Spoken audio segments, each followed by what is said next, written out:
Dear learners, in continuation with my lecture of the past, I am going to talk about another method which is used for the correlated sample t-test. This is the method of the difference. When we are having groups which are small in nature, in those cases we should go for the difference methods in comparison to the one sampled t-test method or the single sample method. Let us illustrate the use of this method with the help of following example. Okay, we are having 12 participants who were tested on an attitude scale.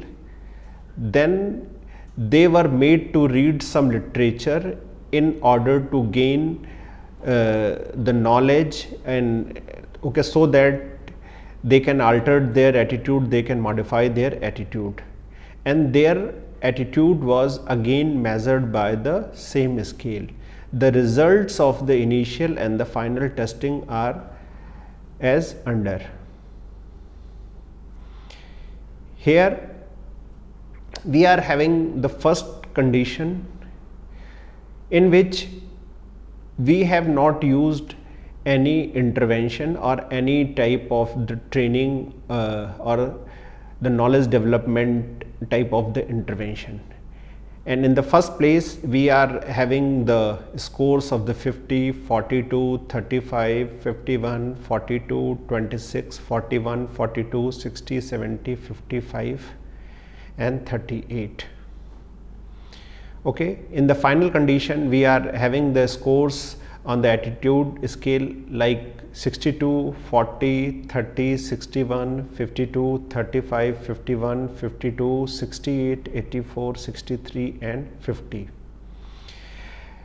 Now by differentiating the scores of the initial condition from the final condition, we get the value of the difference, that is called D. And here we have the D score of the 12, minus 2, minus 5, 10, 10, 9, 10, 10, 8, 14, 8 and 12. And we are having the composite score of D of 96.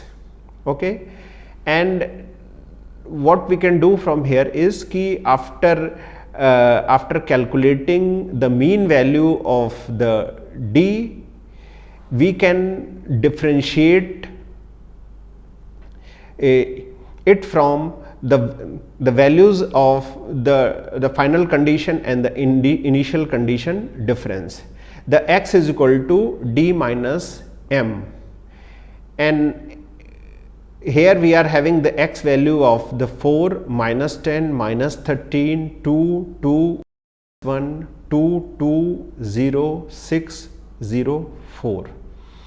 And after squaring the value of the x, we are having the value of the 16, 100, 169, 4, 4, 1, 4, 4, 0, 3, 6, 0, 1, 6. And the summation x square is equal to 354. Now we can put all these value into the formula of the t-test for the difference method. Here the sum of the squares of the final is more than the sum of the initial conditions. Therefore, we subtract the score of the initial condition from the scores of the final condition. That means the final condition minus initial condition, and we add the score of the final summation D. Here the mean is equal to summation D upon n mean, that is equal to 96 upon 12. The standard deviation difference is equal to under root summation x square upon n minus 1, that is equal to under root 354 upon 11, that is equal to 5.67, and SEMD is equal to SDD upon under root n. With the help of this, we get the value of the t, that is equal to 4.88, and the degree of freedom is equal to 11. Now we can interpret the values we get from the difference method. Referring to the critical value in the table of the t-test that are given in the appendix of the textbook of the statistics for DF11, we find the t values of the 2.20 and 3.11 at 0.05 level and at 0.1 level. Our t value is obtained t value is above the 0.01 level. Okay, in that case we can conclude that the participants' attitude, it got modified significantly from the initial to the final stage, and the level of significance at 0.01 level shows that there are 99% probabilities that the difference in their attitude change has it can be attributed to the type of intervention we did with the students, and only there is 1% of the probabilities that the difference in the attitude, it can be attributed to some type of the accidental factor or some type of the unknown factor. The another method is the method of the equivalent groups. Okay, in experiments, especially in the psychological experiments, when we want to compare the relative effect of one method of treatment over another, we generally have the two groups. One is the experimental group and another is the control group. Especially in the psychological experiments, in the experiments of the social psychology, in the experiments of the developmental psychology, and in the experiments of the health psychology, we have this type of the situation. Okay, in the case of the experimental group is a group in which we manipulate the independent variable, or we truly work with the experimental group, and the control group is a group where we use the control group only for the comparison with the experimental group. Or we can say in the experimental group we mainly intervene, and in the case of the control group we don't intervene. It is only used for the comparison with the scores of the control group. Okay, here we have the two groups, not a single group. Okay, for the desired results, these two groups need to be made equivalent, and it can be done by the two techniques. First is we try to match the pair, and another is we try to match the group, and all these can be explained in the following manner. In the case of the matched pair technique, matching is done by pair, matching is done by one variable, okay, which are going to affect the results of the study, like age, intelligence and interest and the socio-economic status. It means ki if we are taking a group for the study, all the subjects which has been taken into the study are considered for the study. They should be matched or almost equivalent on the different type of the demographic variable, or all those variables which are under the control of the researchers. For example, if we are taking if we are conducting a study on adolescents, in that case we can do matching by taking the subjects of the equivalent age.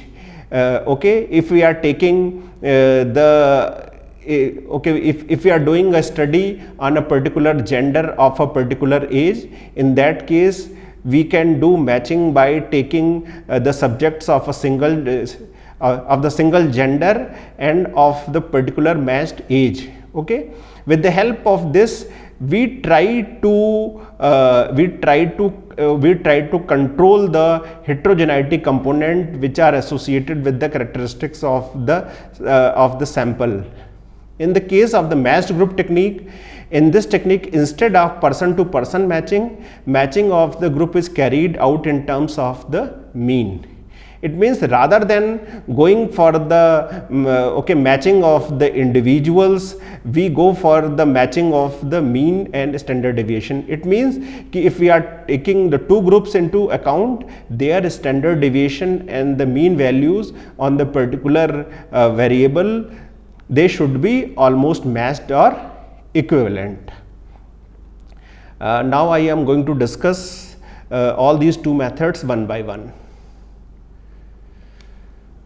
Okay, in the case of the matched pair technique, the formula for calculation of the standard error of difference between the mean is like this. The standard error of difference is SDM1 square plus SDM2 square minus 2R into SDM1 into SDM2. Here SDM1 is equal to standard error of the first mean, and SDM2 is equal to standard error of the second mean, and the R is the correlation between the two group scores, and the T formula is equal to M1 minus M2 minus 0 upon standard error of the difference. Okay, let us calculate the value of the T for the matched pair technique. Okay, here we are having a example. There are two groups X and Y of the children, and there are 72 in each group. They are matched or paired by 1 to 1 children of the age and intelligence. It means कि all the subjects in the study, they are almost matched in terms of the age and intelligence. Both groups were given the intelligence scale, and their scores were obtained after 3 weeks. Experimental group participants, okay, they were appreciated or praised for their performance and asked to try better. The control groups did not get the incentive. The group intelligence scale was administered on the groups, and the data obtained were as follows. It means here in the case of the experimental group, the different methods for the appreciation of the efforts of the subjects of the group was done, while in the case of the control group, we didn't made any type of the intervention or the appreciation method or the reward method for their performance. And after the particular time, the comparison was made between the scores of the control group as well as the scores of the experiment group. Okay, we are interested in knowing what is the effect of the appreciation or the effect of the praise on the performance of the group. Okay, and is there any difference in terms of the performance of the experimental group and the control group? Here are the results with us. Results of the control group and experimental group. Okay, number of the children in each group were 72. Mean score of the final tests in the experimental group, it was 88.63. In the control group, it was 83.24. The standard deviation of the final test was 24.36. and the standard deviation of the control group was the 21.62, and the standard error of the mean of the final test was the 2.89 and 2.57, and the value of the correlation coefficient between the experimental and control group scores was the 0.65. Now we can put all these value into the formula of the t-test. Okay, the standard error of the difference is equal to okay, sigma m1 square plus sigma m2 square minus 2r into sigma m1 into sigma m2, that is the 2.89 square plus 2.57 square into 2 into 0.65 into 2.89 into 2.57. The standard error of difference is equal to 6.11, and if we put this value into the formula of the t, we get the value of the t, that is equivalent to 0.89. 0.88. Here the degree of freedom is df minus 1, okay, that is equal to 71. Okay, how these value can be interpreted?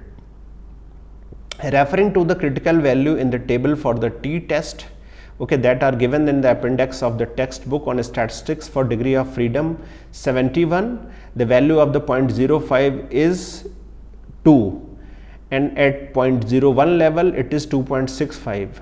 The obtained value of the 0.88, therefore this value is not significant at 0.05 level and not at the 0.01 level. Okay, what does it mean? It means that we can say that the appreciation or the type of intervention we used did not have any significant effect in stimulating the performance of the subjects. What the another intervention can be apart from detecting the difference between the experimental group and control group, we can say that if we are really interested in knowing the effect of the intervention, okay, either we can modify, we can raise the level of the intervention, or we can raise the level of the training or the magnitude of the training, okay, so that it could be effective in enhancing the performance of the student. The next method we are going to discuss here is about a method which talks about how we can match the groups with respect to the mean and standard deviation. In the earlier case, we had talked about the matching with respect to the subjects on the one-to-one basis. Okay, when we match the groups in terms of the mean and standard deviation, the following formula is used to calculate the t. In the case of the standard error of difference, it is like the sigma m1 square upon n1 plus sigma m2 square upon n2 minus 1 minus r, and here the t is equal to m1 minus m2 minus 0 upon SED, and SED is the standard error of difference, and the standard error of the mean or the first mean is equal to SD m1 or the sigma m1, and the standard error of mean 2 is equal to sigma m2, and r is the correlation between the final score of the two tests. Now we can understand this concept with the help of the numerical example. Okay.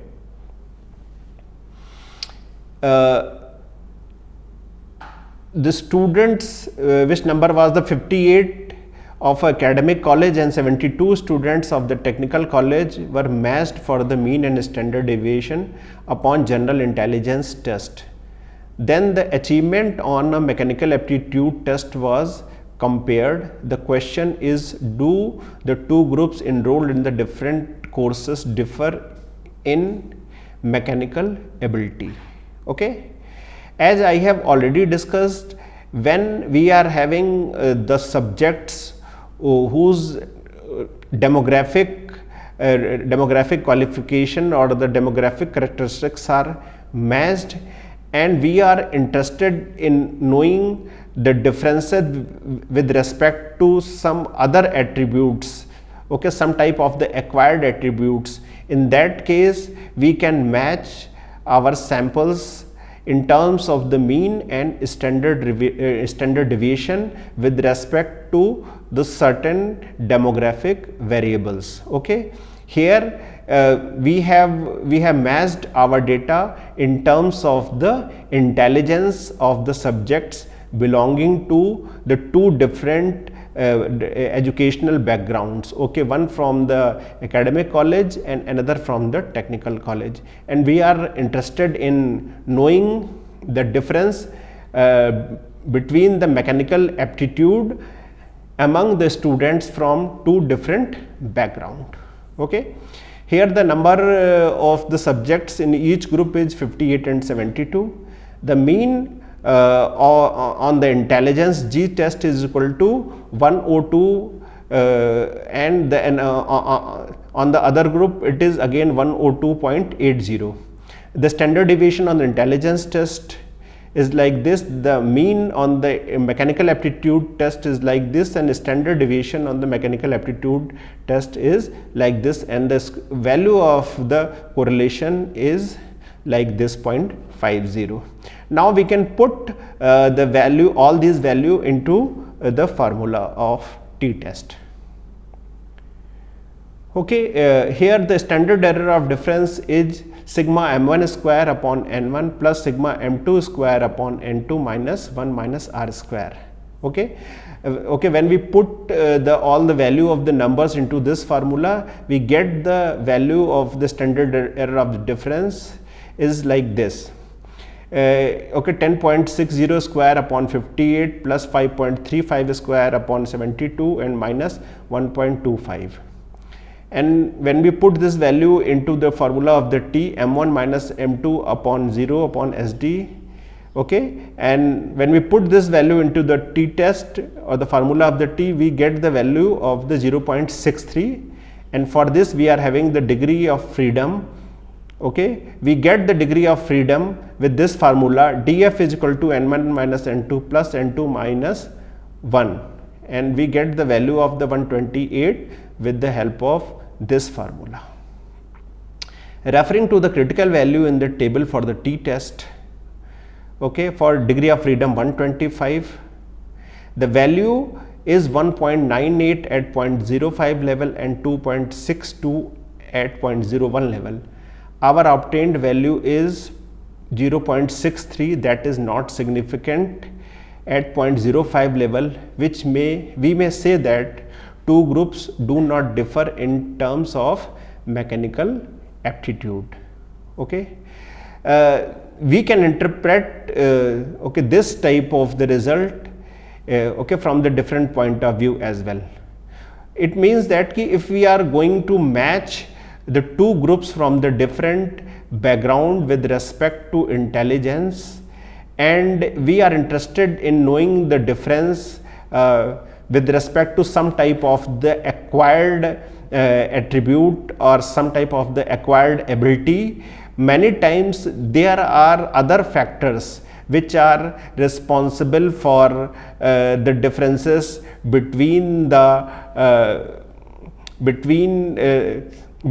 differences with respect to the attribute, and we cannot reach at the level of the conclusion that if we are matching certain attributes or the certain demographic attributes, and we are not getting any difference with respect to the mechanical aptitude of the thing, because if certain subjects are from the background of the engineering, there are probabilities that they will have the better level of the mechanical aptitude, and if certain subjects are coming from the background of the arts or humanities or the social sciences, they may not have that type of the mechanical aptitude.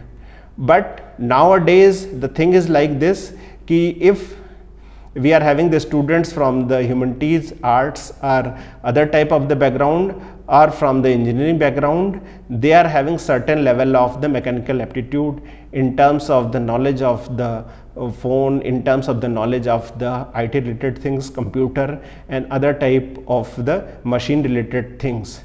So it means that there are certain other factors which are responsible for making the difference between the mechanical aptitude of the two groups. With the help of this decision tree, we can know about in what condition, in what type of the data, which method can be used. Basically the inferential statistics, it can be divided into two parts basically for the type of statistics we use.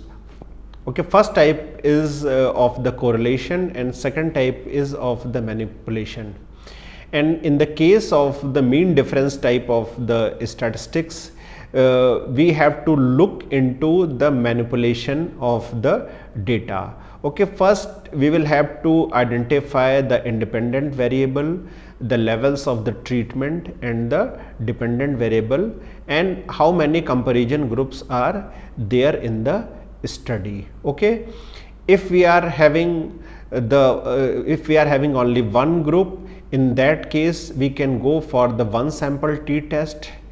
If we are having two or the more groups, and in what way they are connected, okay, based on this we can go for the independent sample t-test, or we can go for the correlated sample t-test. Okay, if we are having the comparison group of more than 2, in that case we can go for the one way ANOVA with respect to one variable, and if we are having more than 2 comparison group with respect to the 2 or 3 variable, in that case we can go for the factorial type of ANOVA.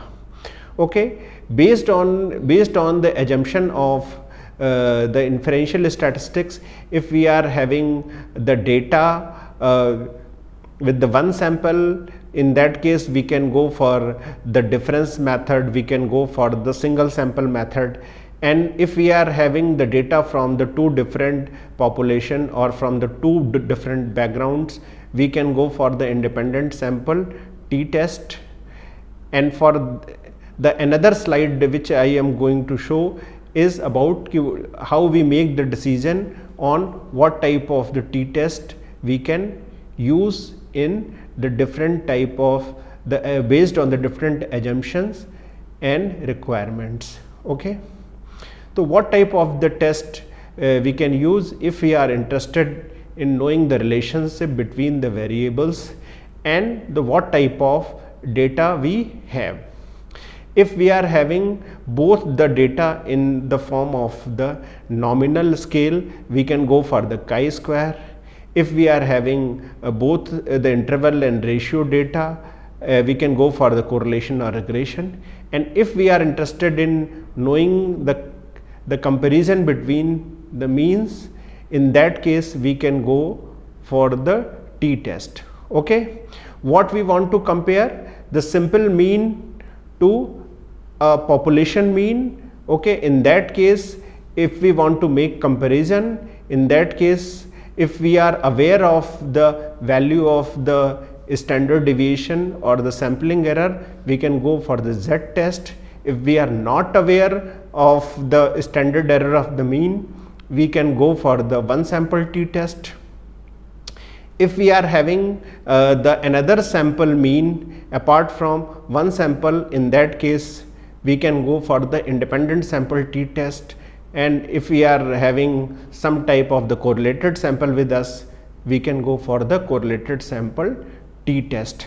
Okay, with the help of the decision tree, we can reach at a decision key based on the assumption of the data, the requirement of the data, and the requirement of the statistical method, which method has to be used based on the normalcy of the distribution, based on the level of the measurement, and based on the purpose of the research, which type of statistics has to be used under the given condition. Dear learners, in this lecture I have talked about the different methods of the correlated t-test. The first method which I have talked about is the method of the difference. The method of the difference is used when we are having the small sample size and we are having a single group. It is tested on the 2 occasions. The first occasion is before the administration of the training program or intervention, and the second situation is after the intervention, and we try to compare the performance of the subjects or respondent on the 2 occasion. And in the case of the method of the equivalent group, we are having the 2 types of the methods. First one is the matched by the pair technique, and second one is the matching the group technique. In the case of the matched pair technique, we try to make pair one by one on the variable basis like intelligence, IQ, interest, socioeconomic status. Basically, we try to match the respondents in terms of their demographic characteristic or some of the attributes which are not possible to be manipulated. But in the case of the match group technique, we tried to match the different groups with respect to the mean and standard deviation. And with the help of the decision tree, I have tried to explain that based on the normalcy of the data, based on the level of the measurement, and based on the objective of the research, which type of the statistics or which type of the statistics of the difference, like the different mean tests, different t-test and ANOVA or other techniques of comparing the mean of the two or more than two samples can be used, and in the different type of the situation how we can make the decision based on the characteristic of the data and on the objective of the research about the selection of the appropriate method. And with the help of the appropriate method, we will be able to get a result which is robust in the nature. Thank you very much.